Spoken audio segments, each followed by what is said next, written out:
Hello साथियों, नमस्कार। Welcome to success point Rajasthan. सभी भाभी मास्टर और सभी भाभी मास्टरियों का स्वागत है आपके अपने ही प्लेटफॉर्म सक्सेस पॉइंट पर। डेली शाम 7 बजे मनोविज्ञान के तड़कते भड़कते प्रश्नों के साथ में साथियों शुरुआत करते हैं क्लास की। उससे पहले जो भी विद्यार्थी चैनल के ऊपर नए हैं, प्लीज़ रिक्वेस्ट रहेगी चैनल को जो है वो सब्सक्राइब जरूर कर लें। देखिए, जो विद्यार्थी डेली शाम 7 बजे क्लास को अटेंड करेगा उसका जो पेपर का लेवल है वो एक अलग तरीके का जाएगा। ठीक है, वो पेपर के अंदर उतना ही बेटर परफॉर्म करेगा। इसलिए प्रत्येक विद्यार्थी से मेरी रिक्वेस्ट रहेगी कि आप डेली शाम 7 बजे मनोविज्ञान की क्लास जो है वो जरूर अटेंड करें। चलिए, पहला जो प्रश्न है साथियों, ये कह रहा है कि एक अधिगम विकलांगता। ठीक है, यहाँ पे हम बात करें एक अधिगम विकलांगता यानी कि सीखने के अंदर एक प्रकार की कठिनाई। ठीक है, अधिगम विकलांगता यानी कि सीखने के अंदर एक प्रकार की कठिनाई, जिसके अंदर लिखावट के अंदर जो है वो कठिनाई शामिल है। ठीक है, यानी कि लिखने के अंदर बच्चे को लिखने के अंदर जो है वो समस्या होती है, उसको जो है वो क्या कहा जाता है या फिर जो है वो क्या कहलाती है। कितना अच्छा क्वेश्चन है और ये आपके रीट L1 2018 के अंदर साथियों पूछा गया प्रश्न है। ठीक है, एक अधिगम विकलांगता जिसके अंदर लिखावट के अंदर बच्चा जो है वो कठिनाई को महसूस करता है। बताओ भाई कौन सा ऑप्शन जो है वो सही हो जाएगा। ऑप्शन ए देखिए, क्या डिसलेक्सिया होगा या फिर डिसकैलकुलिया, डिसग्राफिया या फिर ध्यान अभाव अति सक्रियता का विकार। बताओ भाई कौन सा ऑप्शन साथियों इन चारों में से कौन सा ऑप्शन यहाँ पे सही हो जाएगा। एक अधिगम विकलांगता जिसके अंदर लिखने के अंदर बच्चा जो है वो कठिनाई को महसूस करता है। बिल्कुल बिल्कुल बिल्कुल। जिन विद्यार्थियों का ऑप्शन नंबर यहाँ पे 3 आ रहा है उनका बिल्कुल यहाँ पे सही होगा। उसको हम कहते हैं साथियों डिसग्राफिया। देखो, डिसग्राफिया जो है इसके अंदर क्या होता है, लेखन, ये जो है साथियों ये एक लेखन विकार है। ठीक है, डिसग्राफिया जो है ये साथियों क्या है, ये एक लेखन विकार है। इसमें क्या होता है कि आप जो है वो बच्चे को कहोगे कि शनिवार जो है वो बोर्ड के ऊपर लिख। ठीक है, इस प्रकार से तो वो बच्चा जो है वो शनिवार को यानी कि इस प्रकार से जो है इस प्रकार से शनिवार जो है वो लिख देगा। तो ये एक प्रकार का साथियों ये जो है वो क्या है, ये है डिसग्राफिया यानी कि बच्चे के अंदर जो है वो लेखन प्रॉब्लम है, यानी कि लेखन लेखन विकार है एक प्रकार का डिसग्राफिया, जिसके अंदर बच्चा जो है वो शब्दों को सही तरीके से लिख नहीं पाता है। ठीक है, या तो शब्दों को बड़े लिखेगा, बड़े बड़े अक्षर लिखेगा, या फिर जो है वो बहुत ही ज़्यादा छोटे छोटे अक्षर लिखेगा। यानी कि डिसग्राफिया के अंदर बच्चे के अंदर लेखन की समस्या होती है और शब्दों को सही ढंग से जो है वो लिख नहीं पाता है। इसको हम कहते हैं डिसग्राफिया। अब देखिए, यहाँ पे हम बात करेंगे डिसलेक्सिया की। ये जो साथियों डिसलेक्सिया है, ठीक है, ये जो अपना डिसलेक्सिया है ये है एक पठन विकार। डिसलेक्सिया जो है ये क्या है, ये साथियों जो है वो क्या है, पठन विकार है। ध्यान रखना, डिसलेक्सिया पठन विकार है और डिसग्राफिया लेखन विकार है। ठीक है, अब देखिए डिसलेक्सिया क्वेश्चन कई बार जो है पूछा गया है और वो आपके डिसलेक्सिया को लेकर के सबसे ज़्यादा पूछा जाता है। ठीक है, हर बार ज़्यादातर जो है वो डिसलेक्सिया को लेकर ही पूछा जाता है। ठीक है, डिसलेक्सिया क्या होता है, डिसलेक्सिया जो है ये साथियों एक पठन विकार है। ठीक है, डिसलेक्सिया जो है ये क्या है, पढ़ने के अंदर एक विकार है। जैसे आप जो है वो लिखोगे बोर्ड के ऊपर नाम। ठीक है, मतलब ऐसे आपने एक शब्द लिखा नाम, बच्चा जो है वो इसको पढ़ेगा मान। आपने बोर्ड के ऊपर एक शब्द लिखा, इस प्रकार से आप शब्द लिखोगे सी, बच्चा उसको पढ़ेगा डी।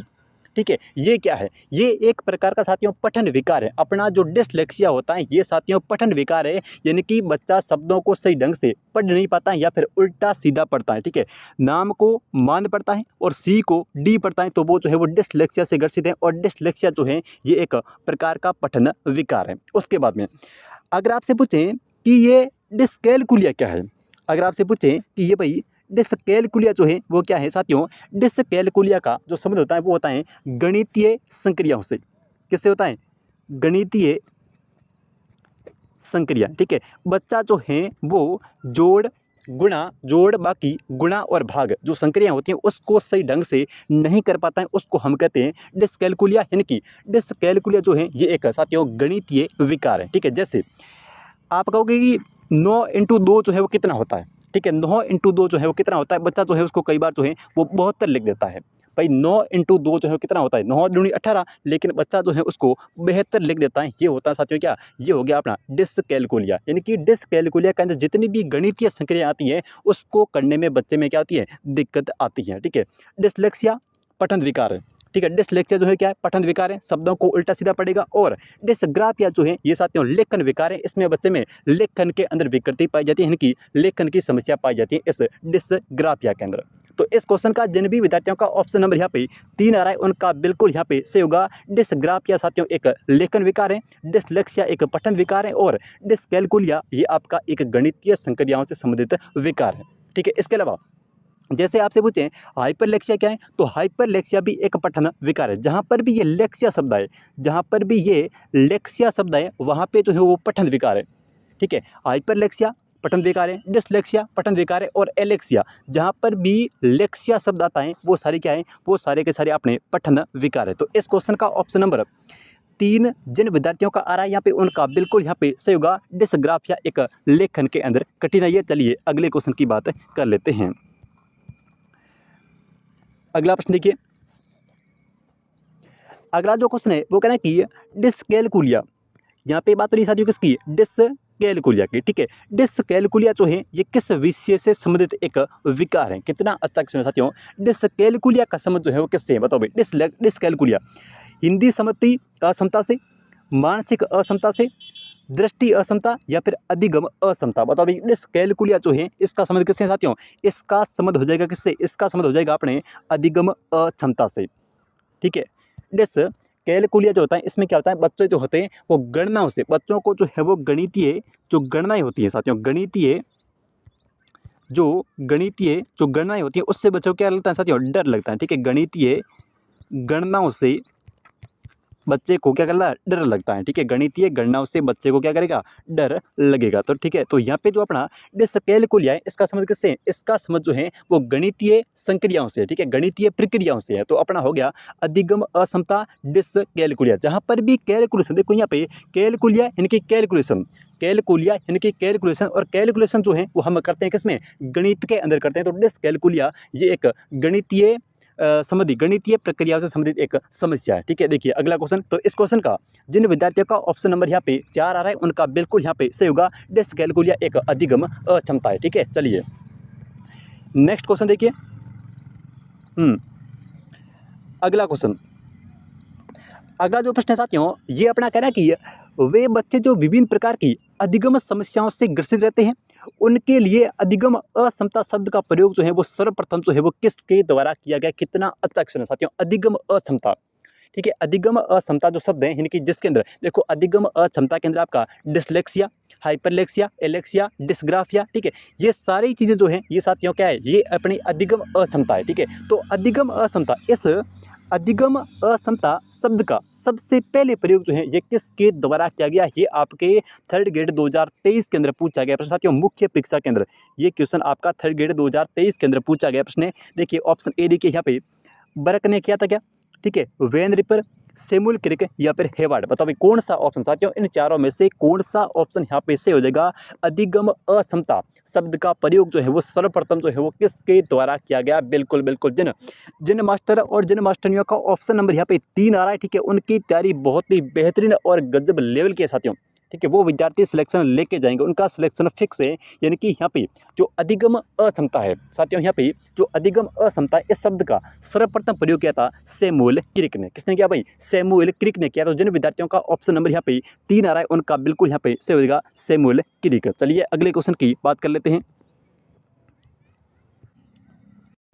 अगला क्वेश्चन देखिए साथियों, अगला जो प्रश्न है ये कह रहा है कि कौन सी अधिगम विकृति, देखिए साथियों कौन सी विकृति अधिगम अक्षमता का एक प्रकार है। ये आपके रीट L2 2022 के अंदर पूछा गया प्रश्न है साथियों। ये आपके रीट L2 2022 के अंदर पूछा गया प्रश्न है कि कौन सी विकृति जो है ये अधिगम अक्षमता का एक प्रकार है। ठीक है, ऑप्शन ए देखिए, क्रेटिनिज्म या फिर ADHD या फिर डिसलेक्सिया या फिर ऑटिज्म। देख सकते हैं ये ऑटिज्म क्या होता है, सभी विद्यार्थी मुझे कमेंट करके बताएंगे कि ये ऑटिज्म जो है वो क्या होता है। लगभग आज से 4 या 5 दिन पहले मैंने आपको बताया था कि ऑटिज्म जो है वो क्या होता है। ठीक है, सभी विद्यार्थी एक बार कमेंट करेंगे कि ये ऑटिज्म जो है वो क्या होता है। ठीक है, देखिए ये इसका जो संबंध है वो साथ होता है डिसलेक्सिया।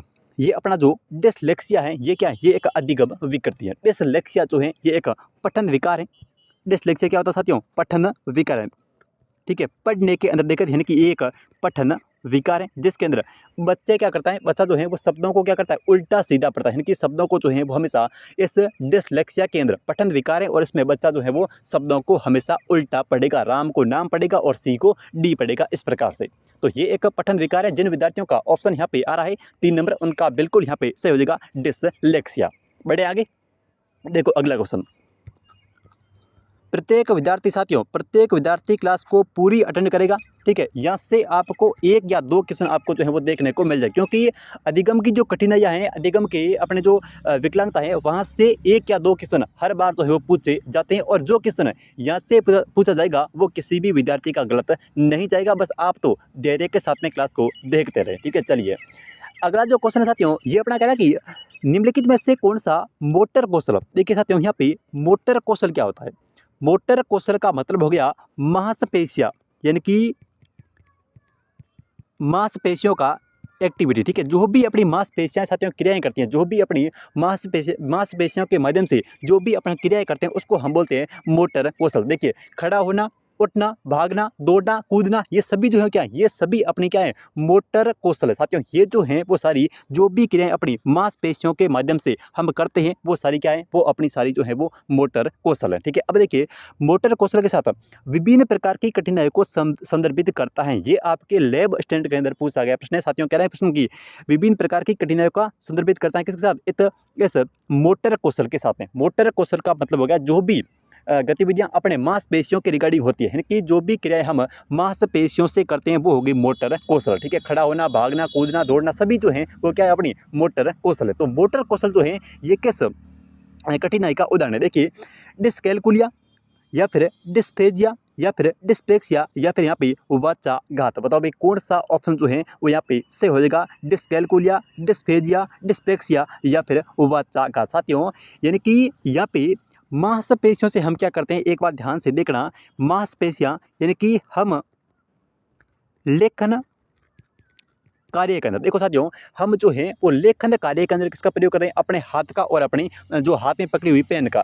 जब हम लेखन कार्य करते हैं तो हम पेन को जो है अपने हाथ से पकड़ते हैं, ठीक है, और हाथ जो है वो कार्य करता है इन मांसपेशियों के माध्यम से। तो अपनी जो यहाँ पे जो आपका सही ऑप्शन होगा वो होगा यहाँ पे डिस्प्लेक्सिया। साथियों सही ऑप्शन होगा कौन सा, डिस्प्लेक्सिया होगा। डिस्प्लेक्सिया जो है ये एक लेखन विकार है। डिस्प्लेक्सिया जो है ये साथियों क्या है, ये एक लेखन विकार है। लिखते किससे, हाथ से। हाथ जो है वो क्या करता है, मांसपेशियों के माध्यम से काम करता है। तो यहाँ पे आपका ऑप्शन नंबर कौन सा, ऑप्शन नंबर तीसरा से होगा। डिस्प्लेक्सिया एक साथियों लेखन विकार है और जो मोटर कौशल के साथ में विभिन्न प्रकार की कठिनाइयों क्या करता है, संदर्भित करता है। आपका कौन सा, डिस्प्लेक्सिया, क्योंकि डिस्प्लेक्सिया एक लेखन विकार है साथियों। डिस्प्लेक्सिया एक लेखन विकार है और लिखने के अंदर जो है वो अपनी मांसपेशियों का प्रयोग होता है। तो इसलिए डिस्प्लेक्सिया जो है इसका, इस क्वेश्चन का आपका सही आंसर बैठेगा डिस्प्लेक्सिया, ठीक है। जिन विद्यार्थियों का ऑप्शन 3 है, ठीक है, उनका बिल्कुल यहाँ पे सही हो जाएगा। चलिए अगले क्वेश्चन की बात कर लेते हैं। अगला जो क्वेश्चन है साथियों ये अपना कहना है कि शब्दों में अक्षरों के क्रम को पढ़ने में कठिनाई। देखो यहाँ पे बात होनी है किसकी, सबसे पहले यहाँ पे ऐसे शब्दों को आप पकड़ लो, क्वेश्चन के अंदर पढ़ने वाले, लिखने वाले, इस प्रकार के शब्दों को पकड़ लो, आराम से क्वेश्चन जो है वो सॉल्व हो जाएगा, ठीक है। यहाँ पे बात होनी है किसकी, यहाँ पे बात होनी है सिर्फ और सिर्फ पढ़ने की। पढ़ने में कठिनाई का अनुभव करता है और अक्सर ये क्या चाक्षुष स्मृति का हाथ से संबंधित होता है, ठीक है। ये आपके रीट L2 2011 के अंदर पूछा गया प्रश्न है, शब्दों के अक्षरों के क्रम को पढ़ने में कठिनाई का अनुभव करता है। बताइए कौन सा ऑप्शन यहाँ पे सही हो जाएगा, डिसलेक्सिया। देखो डिसकैलकुलिया, तो डिसकैलकुलिया का संबंध है किससे, गणितीय संक्रियाओं से। एक बार साथियों ध्यान सुनना क्वेश्चन को, एक बार सीटेट के अंदर प्रश्न पूछा गया, एक बार सीटेट के अंदर प्रश्न पूछा गया कि एक लड़का जो है वो अपने पापा के साथ में कहाँ पे जाता है, बैंक जाता है। एक लड़का जो है वो अपने फादर के साथ में बैंक जाता है और वहाँ पर रखी हुई चेक बुक, वहाँ पे रखी हुई चेक बुक को देख करके उसको जो है वो डर लगता है। ये बताइए ये जो है वो किस अधिगम विकलांगता का जो है वो उदाहरण है। कितना अच्छा क्वेश्चन था, ठीक है। क्योंकि जो चेक बुक होती है साथियों, चेक बुक होती है, इसके ऊपर जो है वो लिखे होते हैं अंक।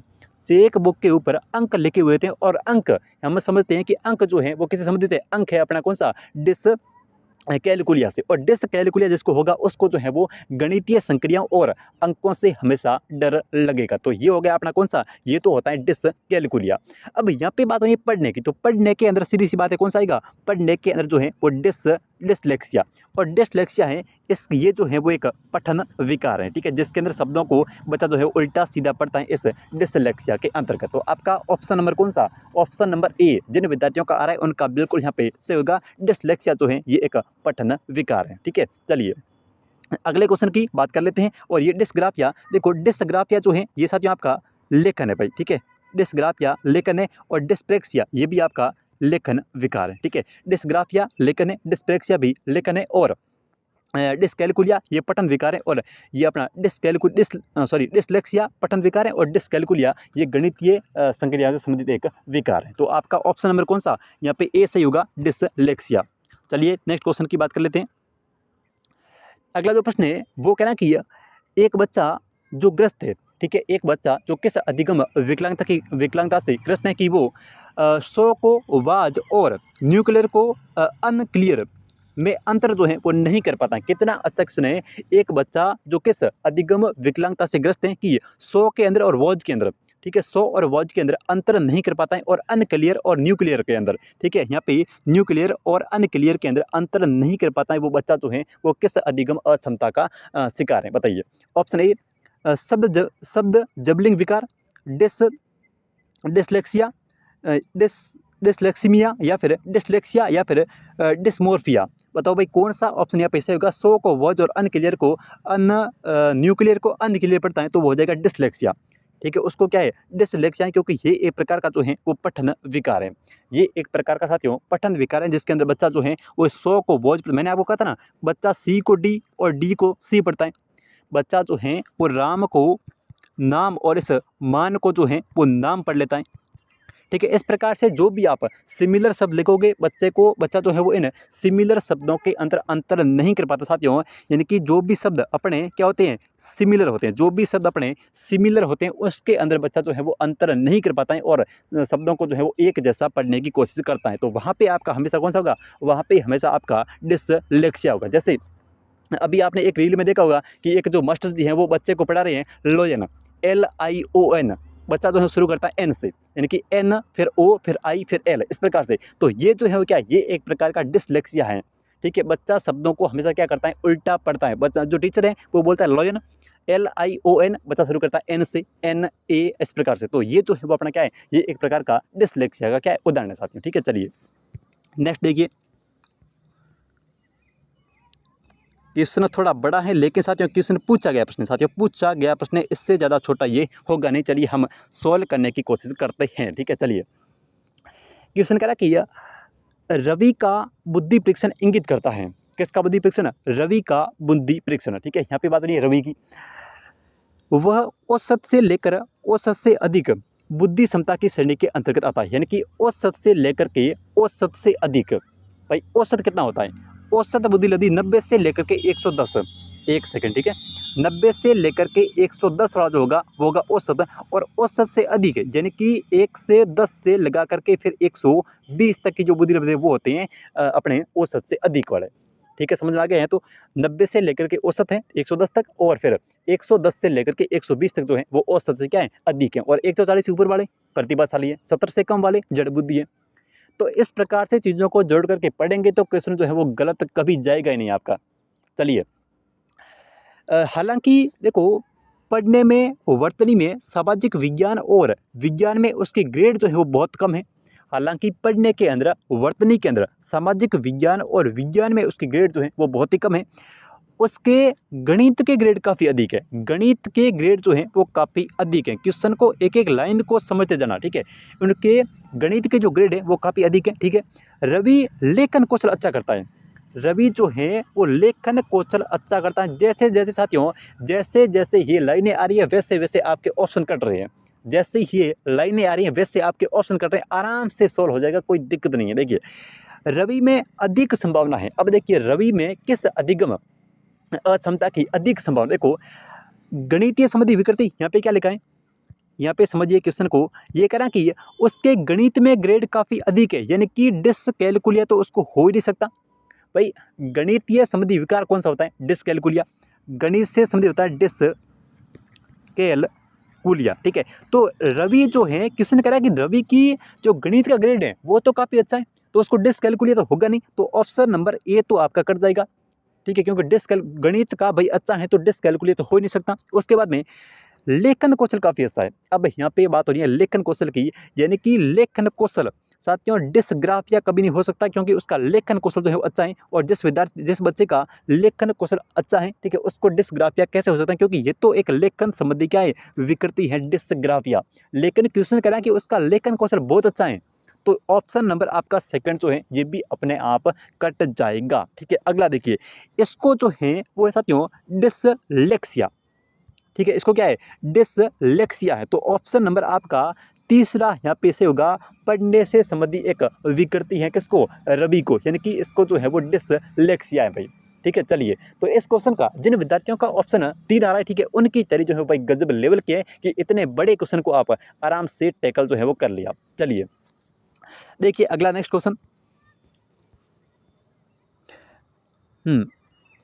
अगला जो प्रश्न साथियों ये कह रहा है कि मस्तिष्क की संरचना एवं कृत्यों में विभेद का परिणाम जो है वो क्या होता है, ठीक है। मस्तिष्क की संरचना और कृत्यों के अंदर विभेद का परिणाम जो है वो क्या होता है, तनाव, पिछड़ापन, डिसलेक्सिया या फिर कोई नहीं। साथियों मस्तिष्क की संरचना और कृत्यों के अंदर जो विभेद का परिणाम है वो होता है हमेशा डिसलेक्सिया। तो जिन विद्यार्थियों का ऑप्शन नंबर यहाँ पे 3 आ रहा है उनका बिल्कुल यहाँ पे सही होगा। ये आपकी L1 2016 के अंदर साथियों L1 2016 के अंदर पूछा गया प्रश्न है कि मस्तिष्क की संरचना और कृत्यों में विभेद का जो परिणाम होता है वो होता है डिसलेक्सिया। चलिए नेक्स्ट क्वेश्चन की बात कर लेते हैं, और आज की क्लास का देखो अगला क्वेश्चन भाई।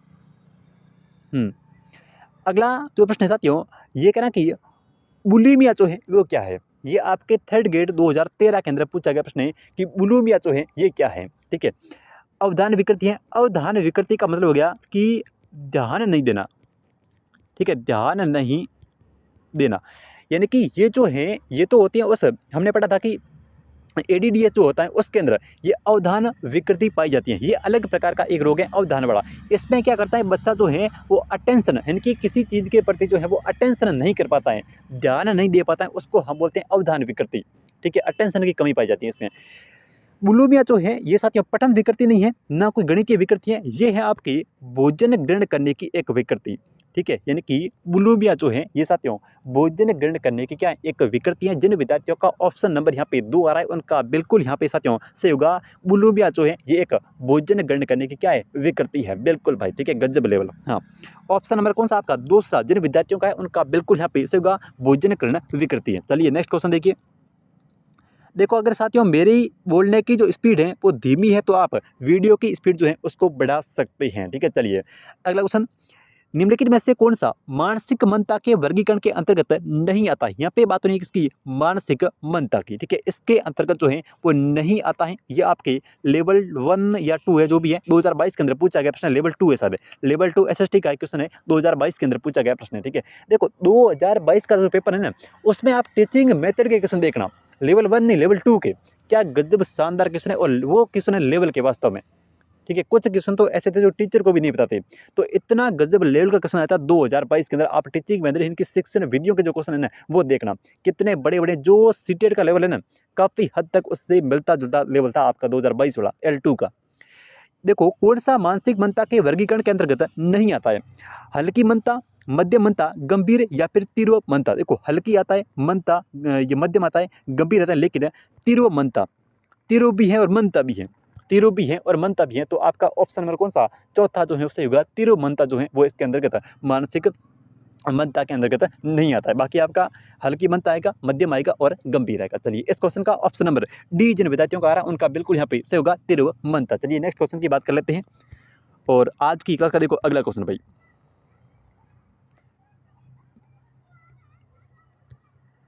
साथियों अगला क्वेश्चन कह रहा है कि अधिगम अक्षम बालक की मुख्य विशेषताएं जो है वो क्या है। कितना अच्छा क्वेश्चन है। अतिक्रिया प्रवृत्ति, सामयिक अस्थिरता, अवधान के अंदर कमी। कहने का मतलब है कि जो व्यक्ति यानी कि जो बच्चा अधिगम यानी कि लर्निंग को सही ढंग से नहीं कर पाता है, ठीक है, यहाँ पे अधिगम असक्षम है, यानी कि बालक जो है वो अधिगम सही तरीके से नहीं सीख पाता है, ठीक है। और इसकी कौन सी विशेषता है, तो इसके अंदर एक तो अति क्रिया प्रवृत्ति पाई जाती है, ये बिल्कुल सही है। सामयिक बिल्कुल सामयिक जो है वो पूरी तरीके से अस्थिर है उस बच्चे के, ठीक है। और अवधान के अंदर कमी यानी कि अटेंशन के लैक ऑफ अटेंशन, साथियों ध्यान की कमी उसके अंदर जो है वो पाई जाती है। तो ऑप्शन नंबर यहाँ पे आपका चौथा बिल्कुल यहाँ पे सही होगा, यानी कि ये सभी जो है वो एक अधिगम असक्षम बच्चे की क्या है विशेषताएं हैं। चलिए नेक्स्ट क्वेश्चन देखिए। अगला साथियों जो प्रश्न है ये कह रहा है कि वह परीक्षण जिसमें बच्चों को प्रारंभिक बिंदु से लेकर के अंतिम बिंदु तक सही रास्ता खोजना होता है वह क्या कहलाता है। सिंपल सा क्वेश्चन है जिसके अंदर बच्चे को शुरुआत से लेकर के यानी कि स्टार्टिंग पॉइंट से लेकर के अंतिम पॉइंट तक यानी कि लास्ट पॉइंट तक जो रास्ता होता है वो सही जो रास्ता होता है वो खोजना होता है, उसको हम जो है वो क्या कहते हैं, ठीक है। ऑप्शन ए देखिए, कूट संकेत, बुलबुलैया, वस्तु संकलन या फिर ब्लॉक निर्माण। साथियों एक प्रारंभिक बिंदु से लेकर के लास्ट के बिंदु तक सही रास्ता खोजना होता है, उसको हम क्या कहते हैं, उसको हम कहते हैं बुलबुलैया। तो ऑप्शन नंबर देखिए, आपने देखा होगा जो चित्र इस प्रकार से ऐसे बने हुए होते हैं किताब के अंदर या फिर ऐसे, तो ये जो है वो क्या होता है, ये होता है बुलबुलैया। इसके अंदर बालक को जो है वो सही रास्ता जो है वो खोजना होता है और माना कि यहाँ पर ये पॉइंट है, इस पॉइंट तक जो है वो पहुँचना होता है। तो ये होता है बुलबुलैया परीक्षण। तो ऑप्शन नंबर कौन सा, दूसरा आपका सही होगा बुलबुलैया, ठीक है। ये चित्र मैंने बना दिया बुलबुलैया। अगला देखिए, अगला क्वेश्चन है कि देखो एक वयस्क का कठिन परिस्थिति में बच्चों की तरह रोना ये किस प्रकार की प्रतिरक्षा प्रणाली है। ये जो टॉपिक है साथियों ये है अपने समायोजन का, ठीक है। ये टॉपिक जो है वो है समायोजन, इनकी एडजस्टमेंट। और जहाँ से गारंटी है कि एक या दो क्वेश्चन आपके इस रक्षात्मक युक्तियों से जरूर पूछे जाएंगे। प्रत्येक रक्षात्मक युक्ति को रट लेना, एक तो होती है प्रत्यक्ष और एक होती है अप्रत्यक्ष। आपको सारी जो रक्षात्मक युक्तियाँ उनको रट्टा मार कर जाना है, ठीक है। पता नहीं कौन सा क्वेश्चन जो है वो किस पेपर में जो है वो छप जाए। देखिए एक वयस्क कठिन परिस्थितियों के अंदर बच्चों की तरह रोता है, ठीक है। ये किस प्रकार की एक प्रतिरक्षा प्रणाली है। ऑप्शन ए देखिए, क्षतिपूर्ति, पुष्टिकरण, प्रक्षेपण या फिर प्रतिगमन।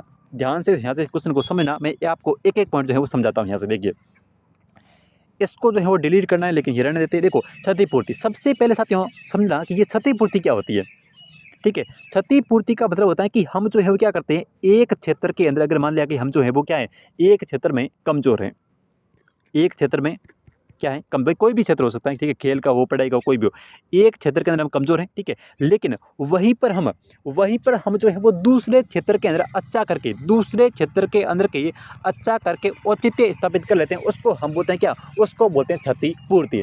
माना कि एक लड़की जो है उसकी हाइट बहुत ज़्यादा कम है, लेकिन वो लड़की की हाइट जो है वो बहुत ज़्यादा कम है, किसी मैडम की हो सकती है, वो जो है वो ऊंची एड़ी के चप्पल को पहन करके अपनी हाइट को बढ़ा लेती है, यानी कि औचित्य स्थापित कर लेती है। तो उसको हम बोलते हैं क्या, उसको साथियों हम बोलेंगे क्षतिपूर्ति। माना कि एक बालक जो है वो शारीरिक रूप से विकलांग है, एक बच्चा जो है वो साथियों शारीरिक रूप से क्या है विकलांग है, लेकिन पढ़ाई के अंदर यानी कि पढ़ने के अंदर जो है वो उतना इंटेलिजेंट है कि क्लास के अंदर टॉप कर लेता है, क्लास के अंदर जो है वो टॉप कर लेता है। इस प्रकार से यानी कि एक क्षेत्र के अंदर कमजोर है लेकिन दूसरे क्षेत्र के अंदर अच्छा करके औचित्य स्थापित कर लेता है, उसको हम बोलते हैं क्षतिपूर्ति, ठीक है। तो ऑप्शन आपका ए देखो क्षतिपूर्ति, ये तो होगा क्षतिपूर्ति, ये तो मैंने बताया कि क्षतिपूर्ति जो है वो क्या होती है।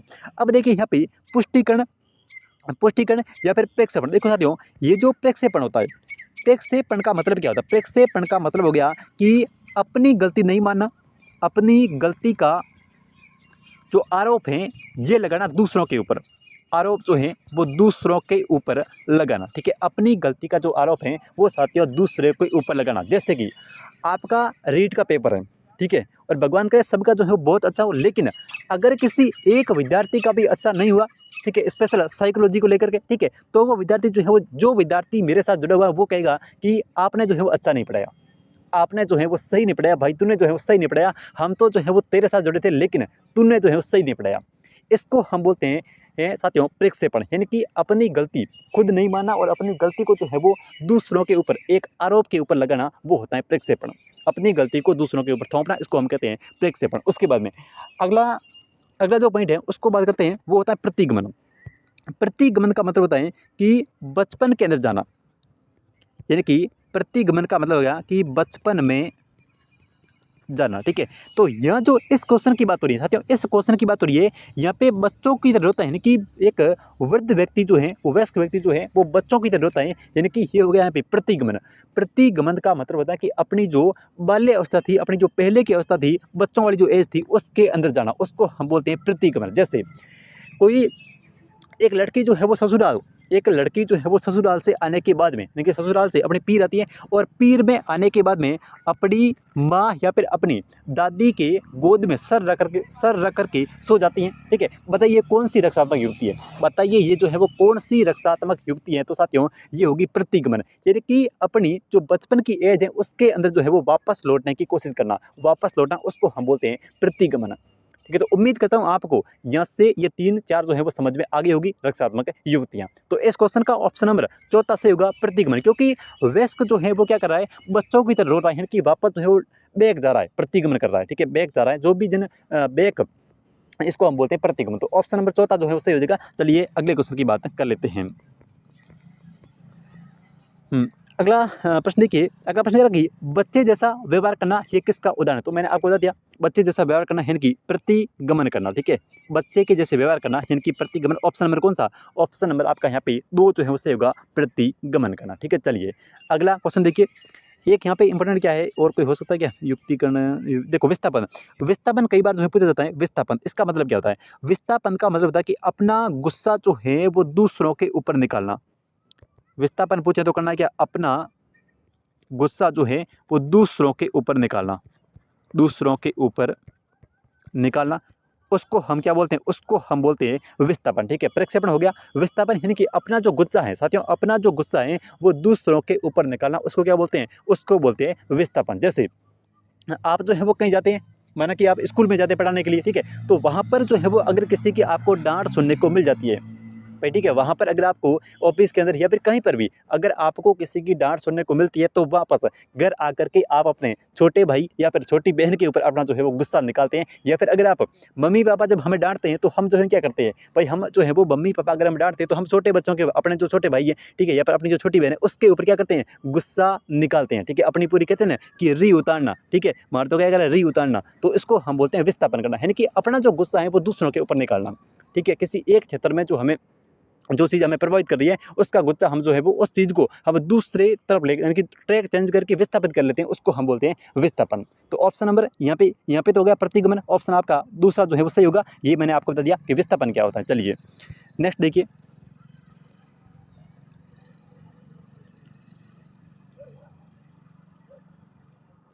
अगला जो क्वेश्चन है ये कह रहा है कि रिद्धिमा ध्यान की कमी से पीड़ित हैं। साथियों एक रिद्धिमा नाम की लड़की है, वो ध्यान की कमी से पीड़ित है, अटेंशन की कमी से पीड़ित है।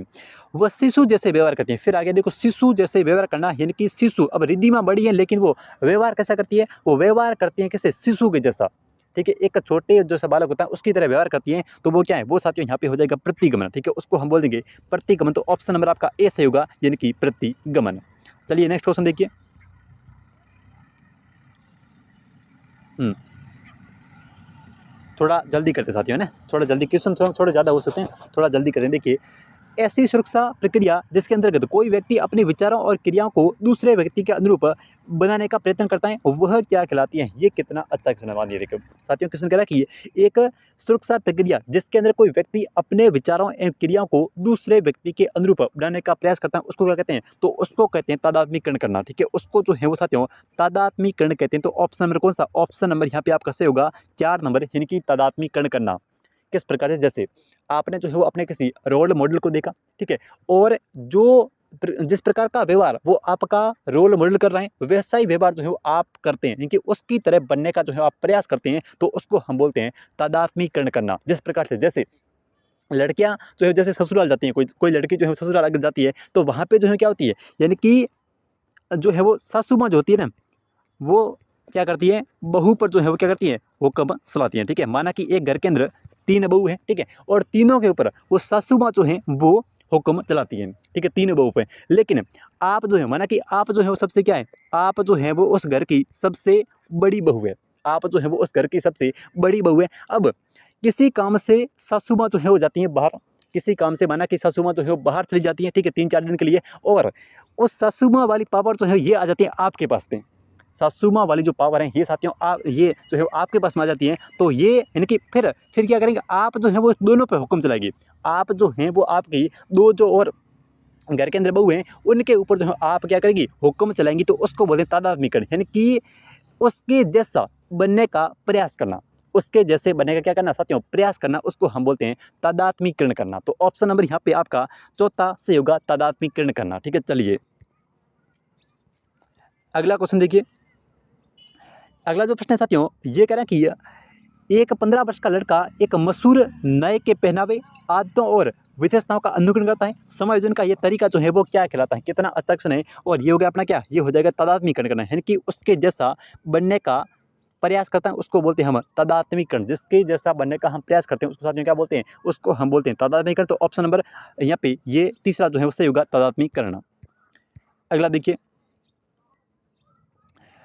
अगला जो क्वेश्चन है साथियों, ये कह रहा है कि एक विद्यार्थी बीएड बीएड प्रवेश परीक्षा देता है और असफल रहता है। ठीक है, वह सबसे कहता है मैं अध्यापक बनना ही नहीं चाहता। ये जो है वो किसका उदाहरण है? ठीक है, हम सब तो भाई बनना चाहते हैं, हम सब तो जो है वो अध्यापक बनना चाहते हैं, लेकिन परीक्षा के अंदर असफल होने के बाद में आप कहोगे कि मैं तो जो है वो टीचर बनना ही नहीं चाहता था। ठीक है, कौन बच्चों को पढ़ाए भाई, छोटे छोटे बच्चों को कौन पढ़ाएगा? ठीक है, तो ये होता है क्या, ये हो गया कि मैं तो अध्यापक बनना ही नहीं चाहता। इसका मतलब क्या होता है साथियों, इसका मतलब हो गया यहाँ पे, यानी कि क्या करेंगे, उदात्तीकरण करेंगे, प्रक्षेपण प्रक्षेपण नहीं होगा, युक्तिकरण, या फिर क्या होगा, तादात्म्यीकरण। तादात्म्यीकरण नहीं होगा, तादात्म्यीकरण का मतलब है किसी के जैसा बनने का प्रयास करता। तो युक्तिकरण और उदात्तीकरण, इन दोनों में से कौन सा ऑप्शन यहाँ पे सही होगा साथियों? इन दोनों में से कौन सा सही होगा? उदात्तीकरण। बिल्कुल, उदात्तीकरण जो है वो यहाँ पे सही हो जाएगा। यानी कि क्या होता है कि उदात्तीकरण जिसके अंदर हम बोलते हैं ना कि वो जैसे उदाहरण हमने सुना है कि अंगूर जो है वो खट्टे हैं। ठीक है, अंगूर जो है वो क्या है, खट्टे हैं। तो इसके अंदर जो है वो ये उदात्तीकरण, ऑप्शन नंबर ए जो है वो सही होगा। शायद ये ऑप्शन ए ही सही होगा इसका, उदात्तीकरण। चलिए अगला देखिए। अगला जो क्वेश्चन है, ये कह रहा कि जीवन अस्तित्व के संघर्ष और उत्तरजीविका की एक सतत श्रृंखला प्रस्तुत करता है। ठीक है, ये कथन जो है वो किसके द्वारा कहा गया है? तो ये कहा था डार्विन ने। ये आपका L2 के अंदर पूछा गया प्रश्न, ध्यान रखना। जीवन अस्तित्व के संघर्ष और उत्तरजीविका की एक सतत श्रृंखला प्रस्तुत करता है, ये किसने कहा था? तो ये कहा था डार्विन ने। ऑप्शन नंबर ए जिन विद्यार्थियों का है उनका बिल्कुल यहाँ पे सही हो जाएगा। चलिए नेक्स्ट क्वेश्चन की बात कर लेते हैं। अगला जो प्रश्न है, ये कह रहा कि बाल विकास में वातावरण की भूमिका के द्वारा सबसे सही रूप में प्रतिनिधित होती हैं। बिल्कुल अच्छा क्वेश्चन है साथियों। बाल विकास में वातावरण की भूमिका के द्वारा सबसे सही रूप में प्रतिनिधित होती है आदत निर्माण में। ठीक है, यानी कि अपनी जो आदत का निर्माण है इसके अंदर वातावरण की महत्वपूर्ण भूमिका होती है। तो ऑप्शन नंबर चौथा जो है वो सही होगा। यानी कि जिस प्रकार के ग्रुप में, जिस प्रकार के वातावरण में हम रहेंगे, जो है वो वैसी आदत जो है वो अपनी पड़ जाती है। तो वातावरण के अंदर यानी कि आदत निर्माण, हैबिट में वातावरण की महत्वपूर्ण भूमिका होती है। आनुवंशिकता की भूमिका के अध्ययन में कौन सी विधि जो है वो वैध नहीं है? जुड़वा बच्चों का अध्ययन करना बिल्कुल है, अभिभावक बालक विश्लेषण है, दत्तक ग्रहण ये भी है, लेकिन ये अपनी समवयस्क समूह विधि जो है ये साथियों उपयोगी नहीं है। आनुवंशिकता की भूमिका के अध्ययन के लिए समवयस्क समूह अध्ययन जो है वो इंपॉर्टेंट नहीं है। तो क्वेश्चन नंबर 23 का क्वेश्चन नंबर 22 का ऑप्शन नंबर 4 जो है वो यहाँ पे सही हो जाएगा। अगला देखिए, अगला प्रश्न कह रहा है कि आनुवंशिकता तंत्र के अध्ययन के क्षेत्र में नवीन शोध किस दिशा की ओर अग्रसर है? ठीक है, कोशिका विज्ञान, जैवमिति, जानवरों प्रायोगिक विज्ञान और प्रसवी। तो ये जो है वो सभी के ऊपर। तो ऑप्शन नंबर आपका चौथा सही होगा। कोशिका विज्ञान भी है, जीवमिति भी है और जानवरों का प्रायोगिक प्रजनन भी है। अगला देखिए, और ये शायद अंतिम क्वेश्चन है, और अंतिम क्वेश्चन होता है आप लोगों के लिए, बिल्कुल अंतिम है। देखिए क्वेश्चन कह रहा है कि जीन्स का जोड़ा जो विशेष गुणसूत्र एक विशेष स्थान अधिकृत करता है एवं समान गुण को नियंत्रित करता है, उसको जो है वो क्या कहा जाता है? ये आपके L2 के अंदर पूछा गया प्रश्न साथियों। क्रायोटाइप, RNA एलील, या फिर ऑटोसोम। इस क्वेश्चन का आंसर सभी विद्यार्थी कमेंट करके बताएंगे। मिलते हैं एक नई क्लास में, तब तक के लिए जय हिंद जय भारत।